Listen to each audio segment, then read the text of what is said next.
Susan, put this into context for us. Just how much impact RFK Jr. could actually have if he's confirmed for this position?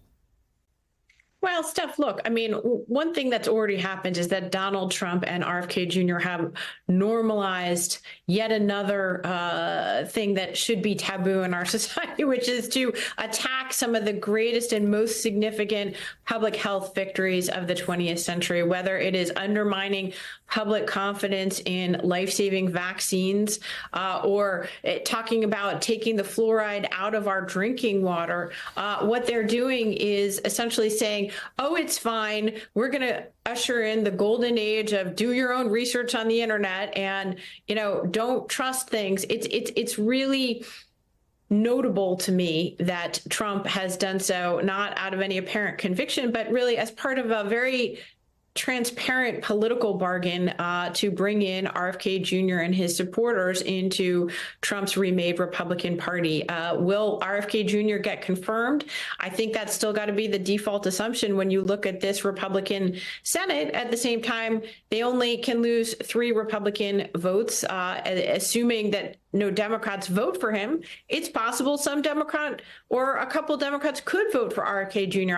It's frankly something that should worry everyone in the country. I really feel that way. I feel very strongly. Maybe it's personal. My grandfather helped to supervise the trials for the polio vaccine in the mid-20th century, and I cannot underscore how many millions of lives were saved as a result of this breakthrough. So to have someone like that as HHS secretary, it's a shocking development. Leanne, what are you hearing from the Hill as far as his chances of being confirmed? Because there's lots of people out there who want the country to be healthier, who think that the processed food that we eat is so bad for people of all ages. That argument is over here, and there's lots of people who support it. But RFK is way over here.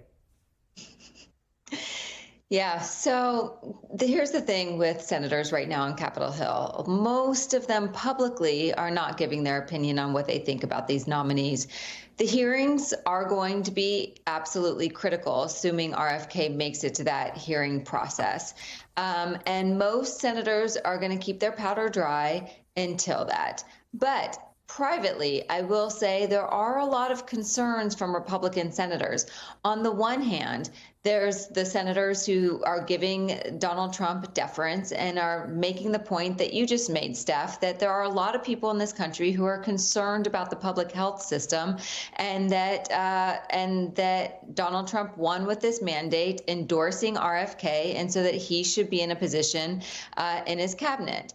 But then there's others like Mitch McConnell, who is a survivor of polio, who is absolutely concerned about RFK's positions on vaccines, especially on this issue of polio. And there's another thing that I'm going to bring up too, and that is for some senators, RFK's position on abortion.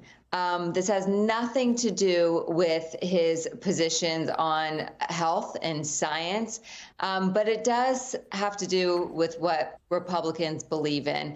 And so that is going to be a huge question that Republicans have as they meet with RFK on the Hill this week. And I'm told by transition sources that RFK says that he's going to follow the president's agenda when it comes to abortion. But of course, HHS, there's federal funding involved. With FDA, there's mifepristone. And so that's not the health stuff, but it's a different issue that could also add to RFK's problems, Steph.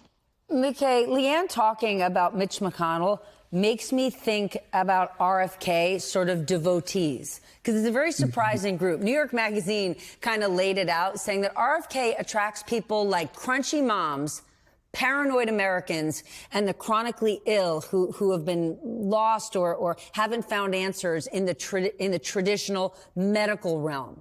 So it's brought these 3 very unlikely groups together. And this group of people are certainly not the kind of people who back Mitch McConnell. But that's who stands with RFK. They're all, hanging at a raw milk bar together.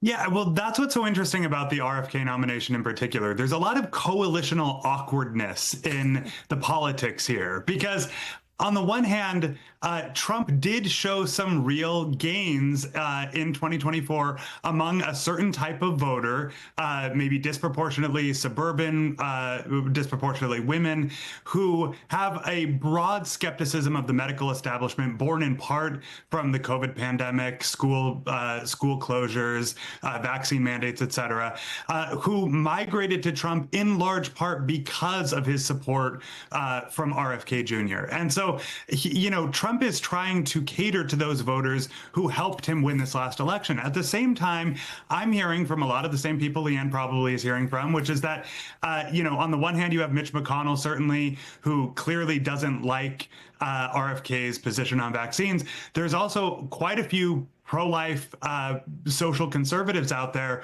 who don't like RFK's position on abortion. He is pro-choice, and if he were confirmed, would have a lot of influence over abortion policy. And so what you have now is the situation where the politics are sort of scrambled. It's not a matter of conservatives are on one side, liberals are on another. It really depends on who your constituents are, who your voters are. And I think that's what's going to make this confirmation battle extra weird, for lack of a better word.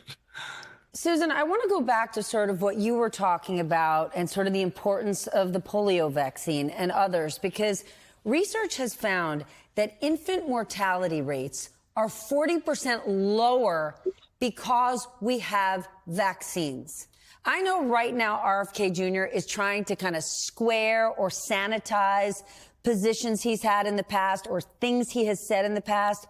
But can he actually do that, right? This is who he is. It's who he's always been. Just because he tightens it up while he meets with a bunch of senators or for a hearing, are people actually going to forget what this guy ran on? Not just now, but the platform he's been on for years. Yeah, no, that's right. I mean, if there's any issue that he's identified in public life with Steph, it is this questioning of vaccines. And I would also just point out, because I think it's really important, this isn't just Mitch McConnell versus everybody else on polio. Come on. You're not a supporter of Mitch McConnell if you support the polio vaccine.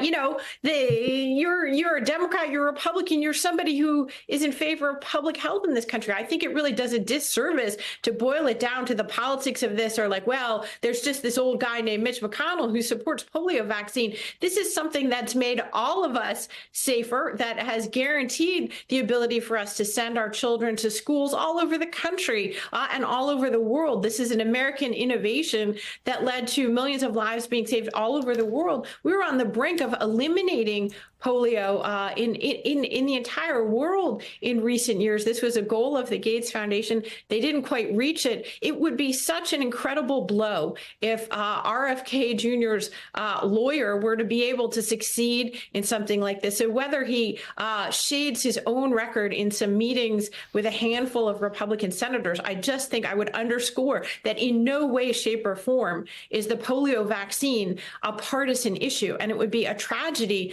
to leave viewers with the impression that it's just something that's supported by Mitch McConnell and not by other people. This is not a partisan issue. But the challenge here, we're talking about saving lives. These Republican senators are trying to save their own political lives. McKay, Donald Trump actually said today that Republican senators who oppose his picks for his words, not mine, stupid reasons, should face primary challengers. And he's got Elon Musk and his unlimited wallet in his back pocket saying, yeah, I'm coming for you. How well will that threat work? And I'm going to take a guess here, really well. It's probably going to work. I mean, look, you have to understand the psychology of Republican senators. We're in almost a decade of this at this point. They know what side their bread is buttered on. They know how to continue to win primaries and get reelected, and that's by not crossing Donald Trump. He is the axis. The only axis that matters in the Republican Party now is pro-Trump to anti-Trump. They all want to be on the pro-Trump side. And when it comes to these nominees, I think that the thinking that I've heard from a lot of Republicans on the Hill is basically, we can probably say no to one, maybe two. but we can't say no to any more than that, right? And ideally, we don't say no in public. Ideally, it's a Matt Gaetz situation where we can go to the White House in private, or sorry, the presidential transition team, and say, look, well, Gaetz isn't going to fly, and then he withdraws. It's very unlikely that you're going to see a critical number of Republican senators take a courageous stand against, half a dozen cabinet picks, because they know that it will mean that a very well-funded Republican challenger endorsed by Donald Trump will be coming to their next primary campaign. And if we learned one thing about a lot of these Republican senators, re-election is the most important part of the calculus in the Trump era. And I don't anticipate that that's going to change in the next few weeks. All right, gang, new topic. ABC settled Donald Trump's defamation lawsuit, and they have agreed to pay $15 million to his future presidential foundation. Leanne, what kind of reaction are you hearing? What else do we need to know about this? So I guess the question is, depends on who you ask, Steph, obviously. That's everything these days. I know. So the Trump world is obviously thrilled about this. This is something that they wanted. It embarrasses ABC News. It embarrasses the media. And it's another major win for Donald Trump, even though legal experts think that Donald Trump would not have won this case. Then if you talk to journalists, and, there's been reporting of people who have talked to journalists inside ABC News who thinks that this is a horrible precedent, starting the administration, where the New York Times reported just last night, had a really great piece about how intimidation and lawsuits is going to be a key strategy of the right. That is something that we've already seen increase over the years. Maybe they're not lawsuits, but threats of lawsuits. But the Times is reporting that that's only expected to escalate.